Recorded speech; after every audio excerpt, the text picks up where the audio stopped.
Well, we might see some of these things come right away. Junior, when you look at the rule changes you saw, I love the kickoffs. I thought it was good. But there was a lot that was different in this. I think the kickoff will end up being the one that down the road the NFL explores some version of, just because player safety is going to continue to be an initiative.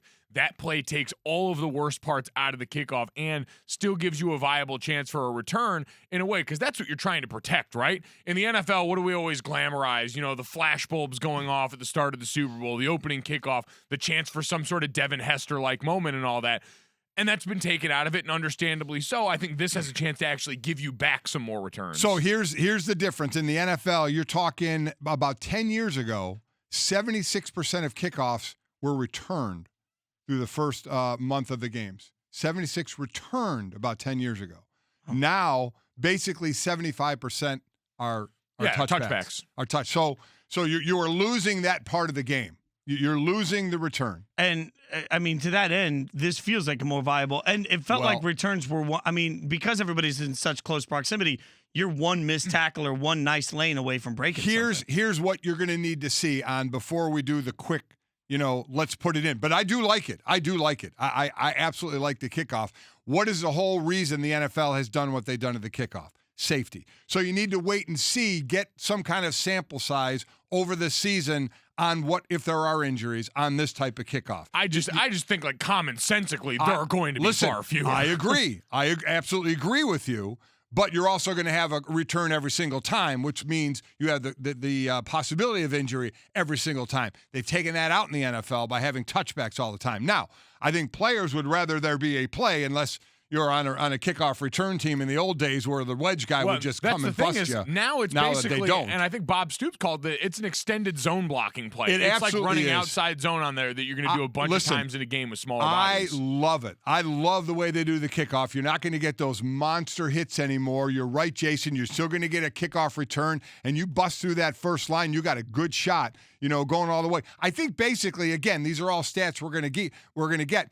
I saw basically they were getting either right near the 30 or just over the 30 on the kickoff returns. Yeah. And again, a touchback in the NFL goes to 25, but at least you have a return. You have an actual play. Well, and if you've got the opportunity for it, I think it'll up the strategy in the NFL, because you got kickers that are still going to be able to boom it out of the end zone if they want to. But now, do you put, are you thinking about putting it in play more or less? Are you trying to feel that all these different things that could come? My biggest thing is, and still, the one thing they need to do, like the NFL, just drop it and do it now, the replay. The way the XFL has gone about replay, the transparency in that process, where if anyone missed it, as soon as it goes to a replay review in the booth, they go up there and you not only have a video of what this person is seeing inside the booth, the replay of the play, but you also have audio of the conversation that's happening between the replay officials and the officials down on field trying to figure out what is going on. That is the easiest one that right now you could slide in the NFL and have zero issues,